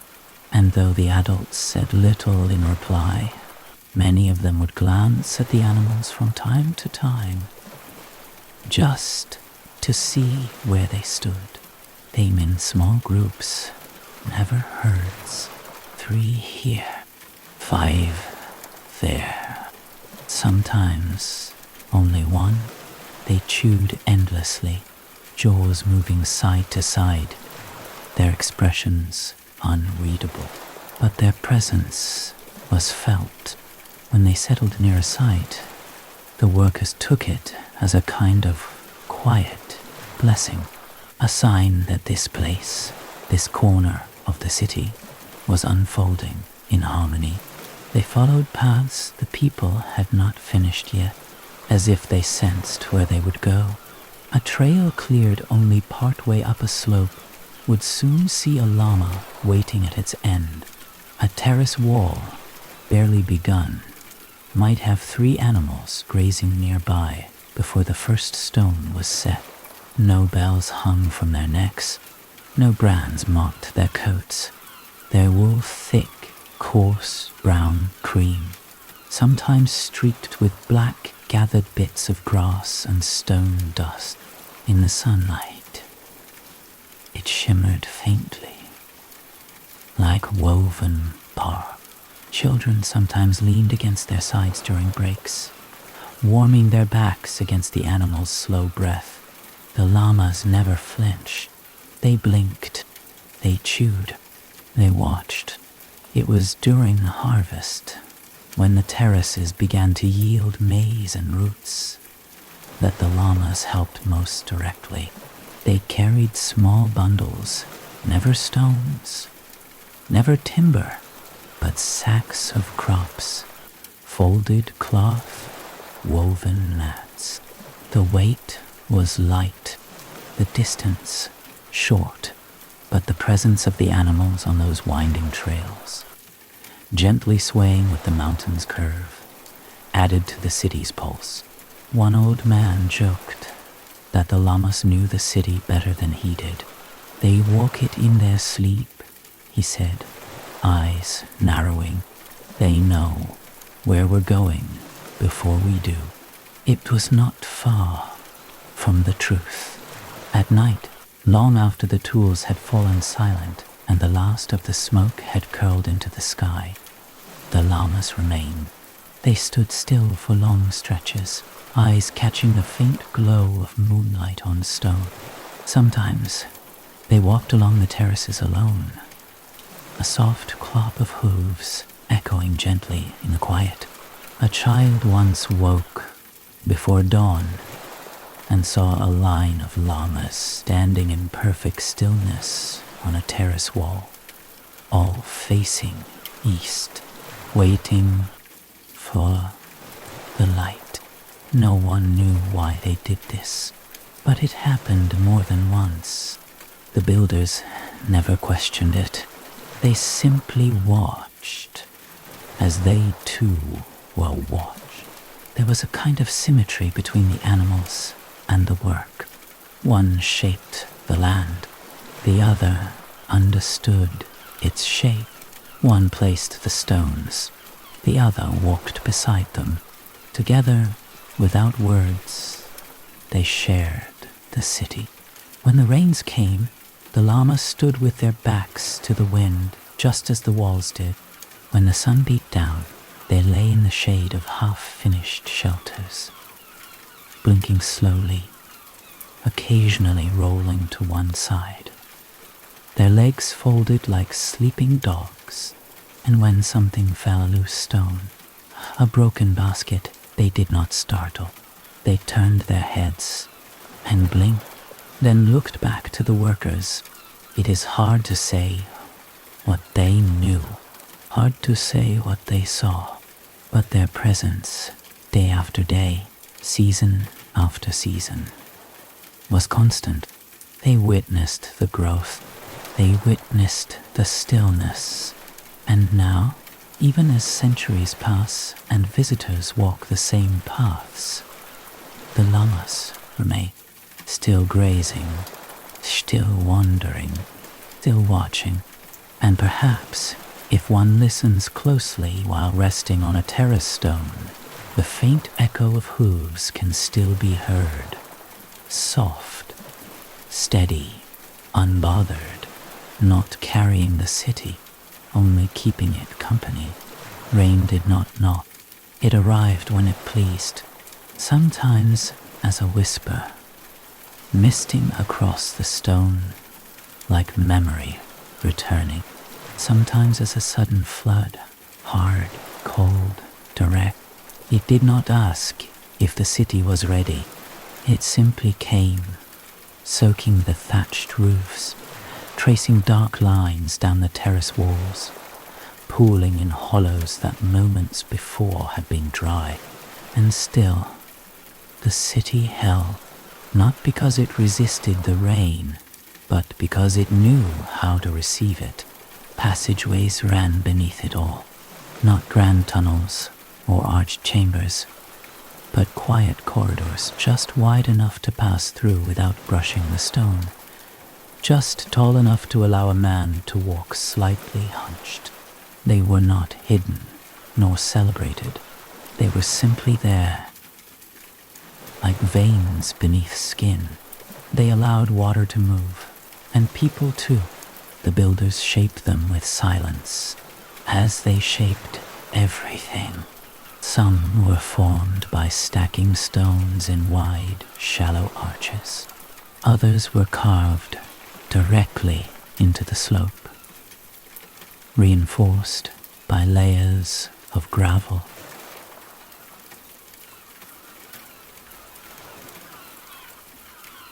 Sand and tightly packed stone. A few followed the natural cracks in the mountain itself, expanded only slightly, shaped to fit the foot, the shoulder, the stride. They led between terraces, beneath homes, along the sides of channels. They curved gently, never straight, never hasty. A passageway that turned too sharply might hold water too long, might echo too loudly, might startle the silence. No one wanted that. Children played in them when the rain was light, laughter echoing in whetstone. They chased each other through the damp air, their bare feet slapping the ground, hands brushing the cool walls. They whispered secrets too, letting their words trail behind them like leaves in a stream. The elders let them play. They knew that to know a city meant knowing its quiet places, its under places. When the rain turned harder, when it thundered on the rooftops and slid in sheets down the hills, the passages served their greater purpose. Water found them. It slipped along the carved paths, moved beneath the city, passed under the walkways and the homes, and emerged again through stone spouts and narrow cuts. The builders had planned this every slope, every channel. The rain had a place to go, and the people too found shelter in these ways, not for escape, but for pause. A narrow corridor beneath a terrace could offer dryness for a family carrying baskets. A small vaulted path between storage rooms could cradle 3 builders waiting out a sudden storm. They did not light torches. They did not speak loudly. They let the sound of the rain wrap around them. In one passage, near the base of the southern terraces, water always flowed, even in dry times. A spring hidden high in the rocks fed it with slow, constant breath. The builders never tried to stop it. They simply made room. The floor of the passage was lined with flat stone. The center dipped ever so slightly. Feet moved alongside the water, never in it. It became a place of knowing, a narrow path, a wet path, but one that always led somewhere.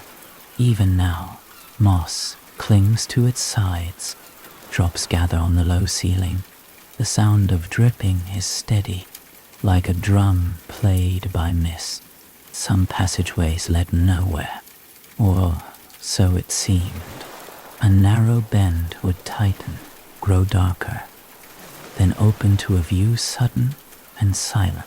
A window carved not into a wall, but into space, looking out over the valley. A reminder that all paths, even the unseen, carry light. The animals used them too. Birds nested in the corners. Small insects clung to the walls.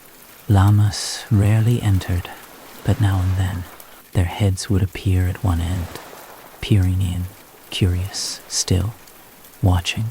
One man, a quiet builder who rarely spoke, once spent 3 days mapping the sounds of a single passage. He sat in its center, in silence, and waited. He listened to where the wind entered, to where the water spoke, to how footsteps sounded near the entrance versus near the turn. Then he shaped a new channel above, shifting the sound by just a breath. Afterward, that passage no longer echoed. It hummed. He smiled once, only once, and said, "Now it listens back." The city did not need great halls.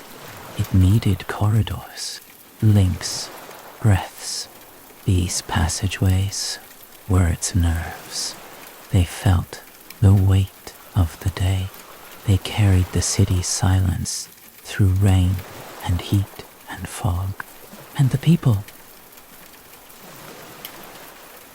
they walked them gently, heads low, steps even, hands brushing the walls in passing, not to steady themselves, but to remember, to feel, to belong. So when the sky darkened again, and the rain fell slow, steady, then strong, the city did not flinch. It absorbed. It whispered. It breathed through the stone, through the earth, through the passageways beneath the rain, and everything held as it always had. They did not carve gods into the walls. There were no towering statues, no golden symbols, no declarations etched in grandeur. The sacred here was quiet. It sat in shadowed corners and rested in stone, unmarked, unshouted. The builders understood something that many forget. That sacredness need not be loud to be present. It was in the shapes. A doorway that narrowed at the top, trapezoidal, not by accident, but by understanding. A shape more stable, less likely to fall, but also a gesture, open at the ground, focused at the sky. The doorway mirrored the mountains beyond, a subtle echo, a soft respect. And so, these doorways became more than entrances.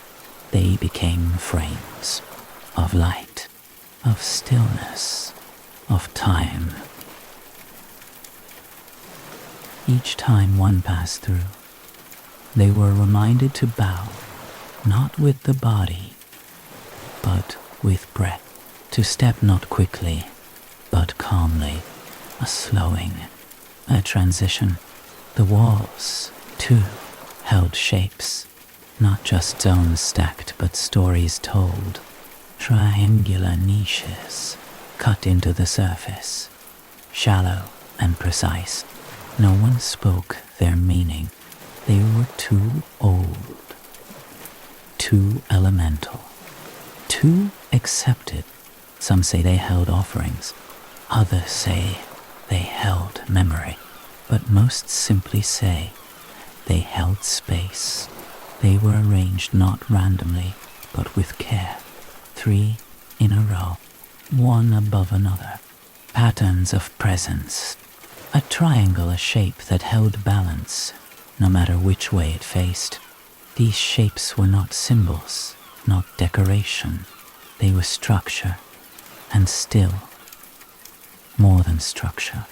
One niche, carved near the top of a temple wall, held nothing. And yet, it drew the eye, because of the way the light found it, because of the way the stone around it seemed to breathe. Builders passed it without comment. They did not need to name it. It was part of the rhythm, a quiet note. Some of the most sacred shapes were not seen at all. They lay beneath. The city was layered not only in terraces and steps, but in design. Drainage channels curved in deliberate lines. Foundation stones sloped at just the right angle. The invisible architecture held the visible. Even the spaces between the stones mattered. Each seam was shaped with care, yes, but also with silence. They allowed the walls to flex, to exhale. In earthquake, the buildings did not shatter. They shifted. They remembered. This, too, was sacred. Resilience without resistance. Some stones were shaped into windows, but not for watching outward. They framed the sky. At certain times of year, the sun passed directly through them, rising along the line of a ridge, slipping through a single opening, casting a narrow beam of light that moved slowly across the floor. The builders did not announce this. They simply waited, watched.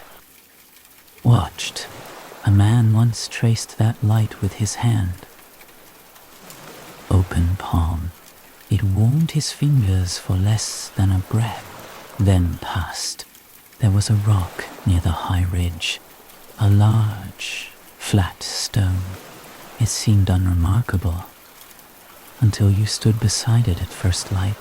Then a shadow fell across it, angular, sharp, drawn by the line of the mountain behind. Each season changed the shape. Some days it looked like a bird, others a stair. Always it moved. The builders left it alone. They built around it. They called it Intihuatana, the place where the sun is tied. But the stone was never bound. It was only seen, recognized, respected. Even the water channels held shape, not just function. Curve here, to reflect the arc of the moon, held there to match the spine of a peak. These were not useful adjustments. They were acknowledgments. The sacred, they believed, was not what you built, but how you built. Not what was named, but what was noticed. And so the city grew with shapes that made no sound, spoke no name, carried no law, but they remained still, complete, present, a stair that led not to a room, but to an open ledge, a wall that cast a shadow shaped like the constellation above it. A stone bowl carved too shallow to hold anything except light. All of them sacred, all of them simple, all of them unnoticed by most. But for those who looked, they were everything. By the time the walls stood, by the time the steps coiled gently upward, and the terraces rippled along the hills like green breath, the village had already settled, not with ceremony, not with a moment of declaration, but with presence, soft, continuous presence, woven into the stone, into the sound of footsteps on dry paths, into the breath of smoke from quiet fires curling into the morning sky. There were no gates, no archways, or signs. Only people, living. And so the mountain, which had once watched in silence, now carried life upon its shoulders. It did not bend. It did not resist. It simply held. The village did not stretch far. It wrapped close to itself, tucked against the slope, curved with the land, respectful of what it was given. It did not grow beyond its breadth. It did not sprawl. Each structure rose from the earth as though remembering it. Houses of stone, not tall, big,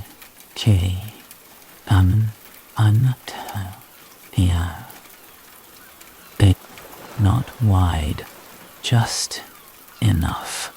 Walls leaned slightly inward.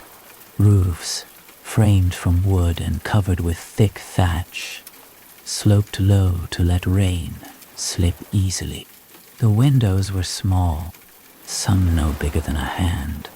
Doors were lintelled in stone, always trapezoidal, steady, familiar, grounding.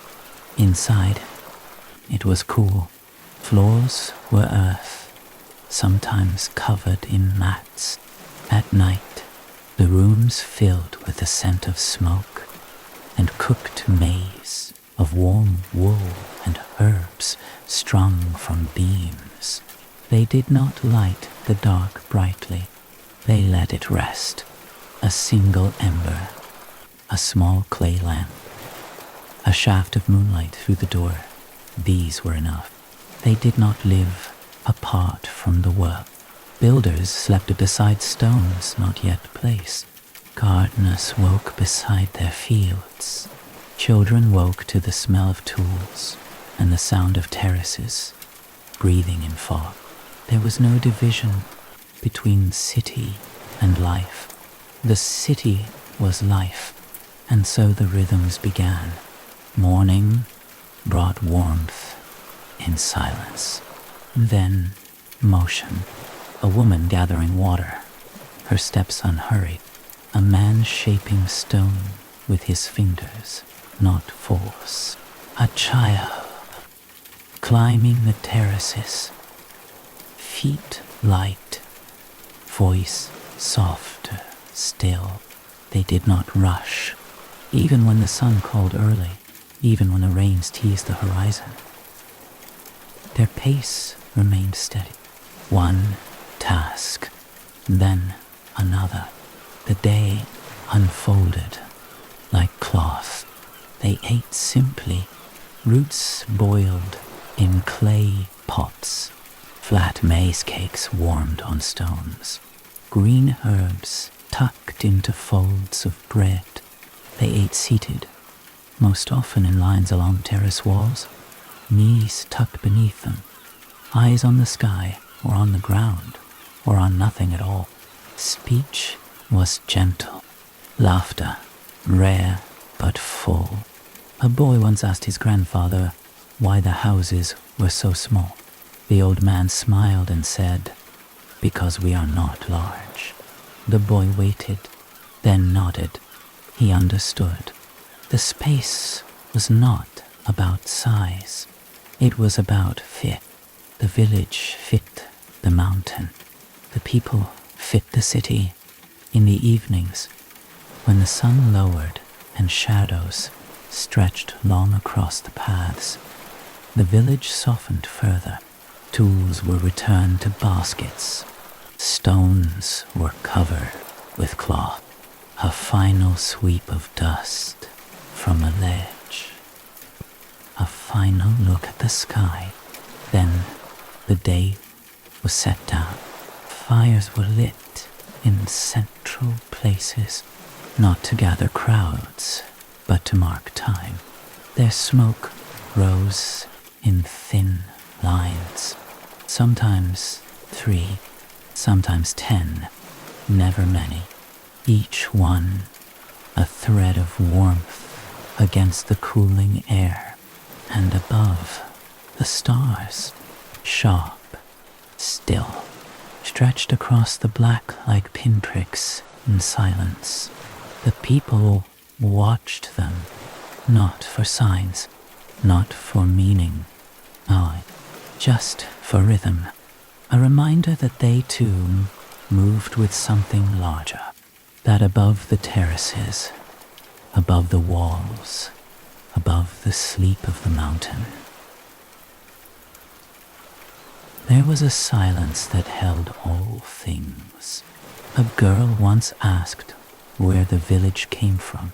Her mother pointed to the ground, then to the sky, then said nothing. Because it was both. The city was not built to impress. It was not made to last forever.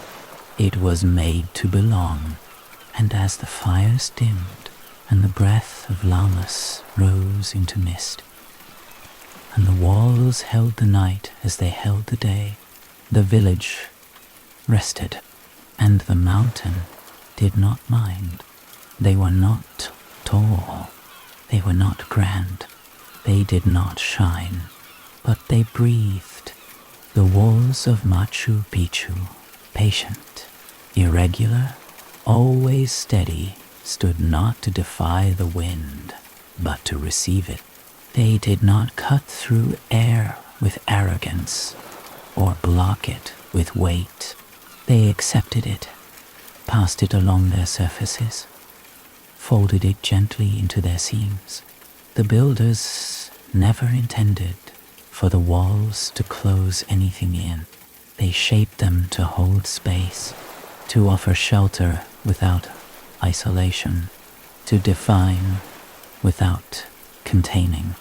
Each wall was a gesture, not a command, a suggestion of place, a breath of intention. The wind came often in the heights. It slipped over the ridges, poured into the terraces, danced along the paths.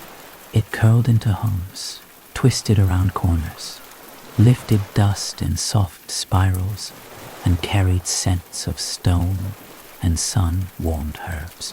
And the walls responded, not with movement, but with memory. Their joints, so perfectly aligned, so carefully fit, were not sealed. They were open just enough to flex, to listen, to exhale. When the wind grew strong, it did not break them. It passed through, along the lines, across the faces, between the curves, like breath between lips.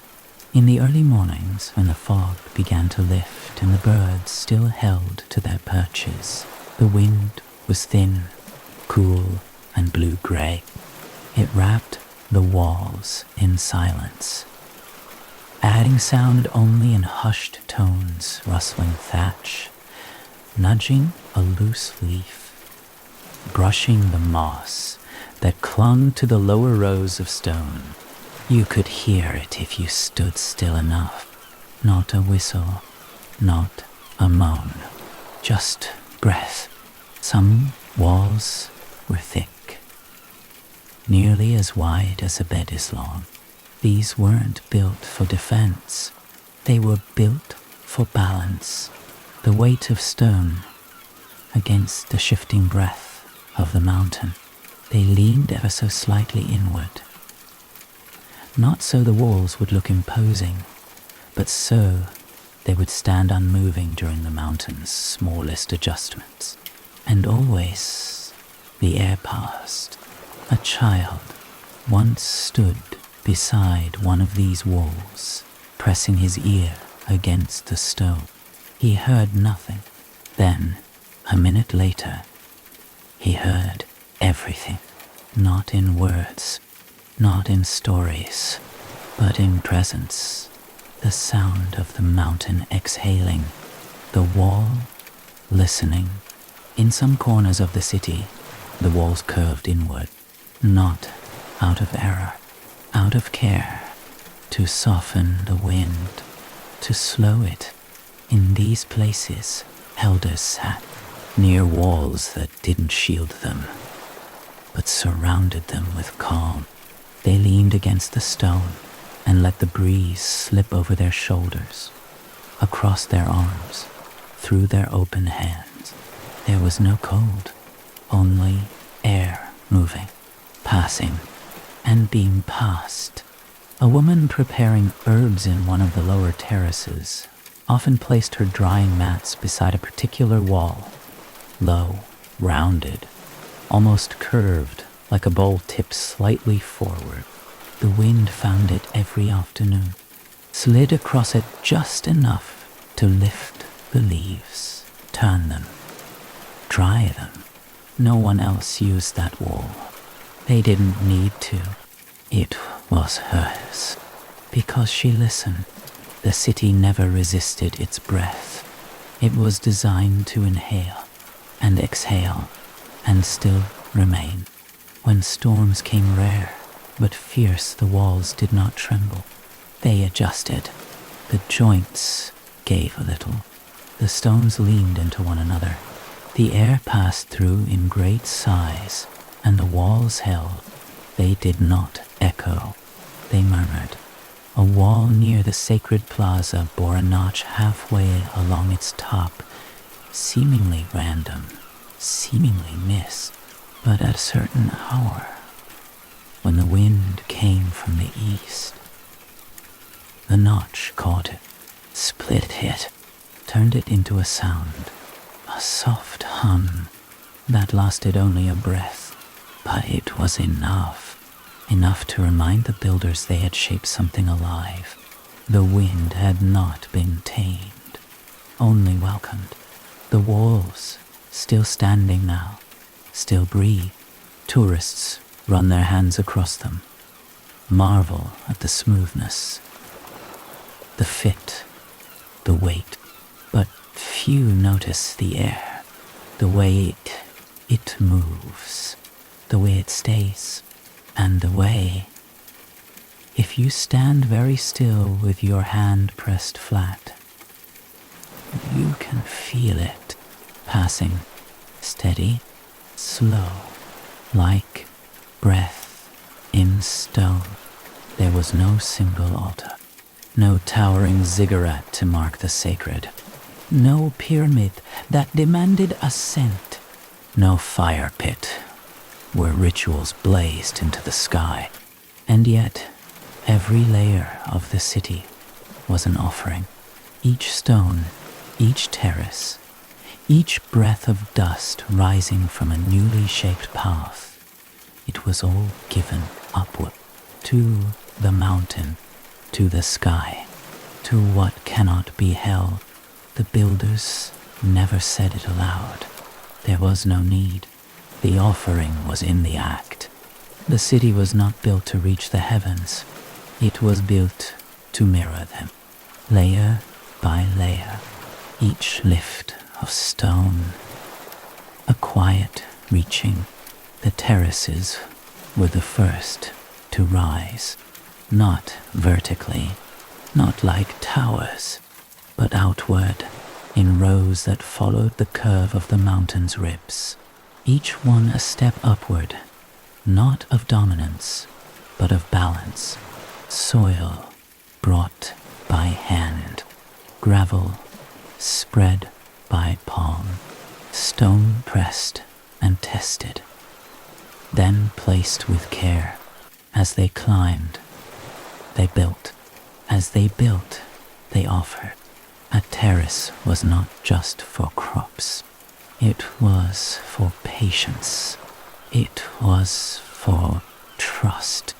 Above the terraces came the homes, the storehouses, the shelters of work and rest. They did not stretch high. They remained low, sloped, built to match the shoulder of the slope they leaned against. Their doors faced east or west or skyward, not to assert, but to observe. Each roof caught the rain, each wall met the wind, each interior was bare, open, ready. A space held open becomes an offering too. The temple stones, high along the central ridge, were the most deliberate, laid with more care, fitted more closely, their joints so fine, so clean. They seemed not placed, but grown. But still, they did not rise. They did not stand taller than the mountain's own fingers. They bowed to it, a single stone, flat and smooth, sat at the temple's edge. It bore no inscription, no carving, only a shallow bowl, shaped dip in its center. In dry times it filled with dust. In rains it held water. In certain lights it mirrored the sky. Children placed leaves in it. Elders passed a hand above it, not for magic, not for meaning, but to feel stillness. Kind of touch that asked nothing. High above, at the very top of the ridge, the builders placed almost nothing. Just a narrow ledge, a low wall, a curve of stone that marked the end, not of ascent, but of offering. To reach it, one climbed slowly. Stone steps, narrow, uneven, flanked by silence. When you arrived, the city was behind you, the sky in front, the valley below, and the wind unbroken. A man once sat there for 3 days without moving, not to fast, not to pray, just to listen. When he came down, he said nothing, but he built differently after that. Smaller stones, fewer lines, more breath between the walls. He understood now. That building was not about what you make. It was about what you give. The city gave itself away with each breath. To light, to wind, to shadow. Even now, the layers remain. Each level built upon trust. Each curve shaped from listening. Each seam smoothed by fingers that understood the sky was not to be touched, only reflected. The offering was not placed at the end. It was in the act itself, lifting, placing, pausing. The builders never finished the city. They simply stopped when it felt complete, because an offering does not ask to be noticed. It only asks to be made, layer by layer, stone by stone, a breath of earth given back to the sky. The mountain is quiet now, not because it has changed, but because we have walked its paths, traced its lines, felt its walls breathe, and let its silence touch us. The city still stands, not finished, not ruined, not broken. It simply is. It no longer builds. It no longer plans. It no longer waits. It remembers. Through stone that holds shape, through terraces that catch rain, through steps that climb with no destination, the memory lingers. Not a memory in books, nor one in names or titles, but in texture, in moss, in light, in stillness. It is easy to think that such a place was lost, but nothing is ever truly lost that was made with this kind of care. The builders are gone. Their voices no longer echo in the passageways.